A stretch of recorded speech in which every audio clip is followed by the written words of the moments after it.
Buddy, time now for What's Hot. This is where we talk about the stories that have everybody talking. We're joined today by Susie Falk from the Falk Group Public Relations. Jeff Wagner back with us also.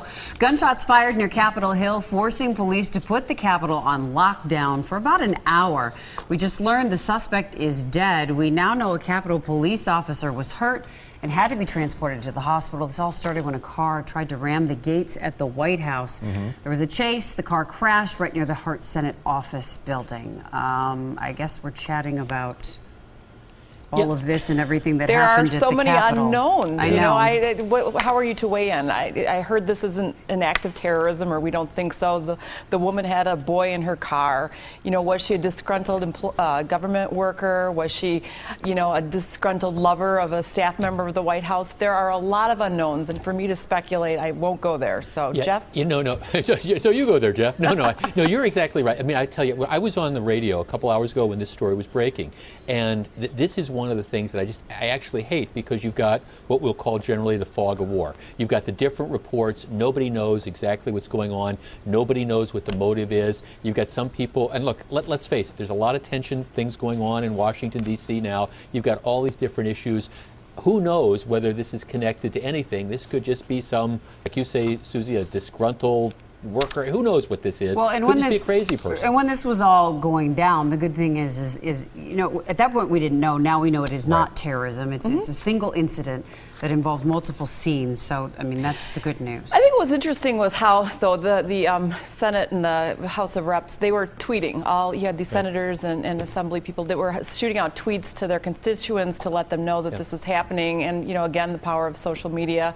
We're all in the know. You know, fortunately, we figure out what's going on pretty much instantaneously now because of that. Yeah, you know, I had, and that's, I will say, some of the good news in a story that has, like, I mean, if you're looking for a silver lining, I had an opportunity to talk to Senator Ron Johnson, and he was saying what a great job the Capitol Police did. He said they kept everybody informed and made sure everybody was safe, and they did a great job. There was a lot of information out there early. I will say that. They just gave a standing ovation in the House to the Capitol Police just now. A sustained standing ovation. Yeah, scary times, but all right, we'll be back with the viewer's choice coming up after this. Topic of the day. Again, we're joined by Susie Falk and Jeff Wagner from News Radio 620 WTMJ. So Hobby Lobby is a popular store. It's run according to Christian values. Now, some Jewish people are upset because that store does not carry Jewish holiday merchandise. Some argue Hobby Lobby can sell whatever they want. Others believe the company should cater to everybody. What do we think? Well, I guess I think it depends on whether in these particular stores, is there a demand for that? I mean, I guess that's, I don't think you should go to a private business and say you have to carry a particular type of merchandise. At the same time, if it makes sense, if people want to buy it and you're in business, sell it. And I guess that's, it could be a market opportunity for another retailer. You know, I mean, there's the need for Jewish holiday items and whatnot, and so if Hobby isn't selling it, and I forget the name of the store, someone else. Hobby Lobby. Thank you. Here's a little secret about how the What's Hot sausage gets made. So the viewer's choice topic. We have 3 topics to pick from, and here's a secret. I go online to see how you all are weighing in, and boy, this one threw me. I wasn't expecting this one. So outside of me agreeing with Jeff, I have not much to offer on this one. Well, you know, the other thing is, it's interesting because Hobby Lobby has been controversial because they've been involved in some issues with Obamacare and stuff like that. When this story broke, they went to the people, and I guess the people running it said, well, you know, we really never even thought of this. We weren't intentionally trying to discriminate against people who were Jewish. We were just, we didn't realize there was demand. Hey, if we're going to take a look at it, if we figure there's a market for this, don't be surprised to see some of this stuff. And it sounds like they're open to something like this if it's going to be good business. Yeah. If they can do it, they'll open a dreidel aisle.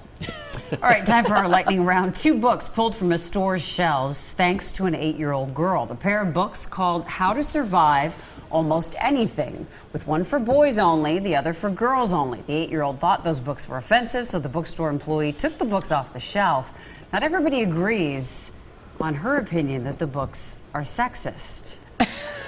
I'm not a conspiracy theorist, but if you read the article behind this, the mother of the 8-year-old, who is an author, aspiring author, I think she really knows how to get some publicity. Yeah. She had the 8-year-old girl start to cry in the store, literally tears of sadness and shock. And so the bookstore folks came around and asked what was wrong, and they ripped the books off the shelf. And before you know it, the blogger, this author, has it all online, and it's going viral. And we're talking about it, right? A little too convenient. Yeah, a little too convenient. I think the books should have stayed. I think they're silly books, but I don't believe in censorship. So. Yeah, and I mean, it was the boys that talked about camping, and some of the things with the girls were, you know, how do you handle if you break up with your best friend, and there were some overtones like that. But see, I agree with you completely. I think this was more like mom trying to drive some attention to herself, which she apparently succeeded in. If you don't want the book, don't buy it. Yeah, but, you know, but don't buy it. Now the irony is that she's getting a lot of flack. Does an 8-year-old even know what sexist is? I mean, sexist side. Well, she sounds pretty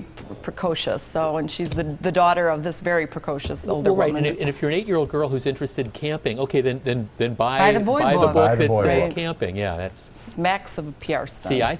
See, Susie, you knew it. I know it. You I know how to sniff these out. That's great parenting right there. I've never in 20 years met a kid who was prompted by their parents to say something.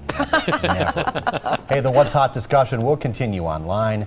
You can find it, tmj4.com/hot. Zoom out.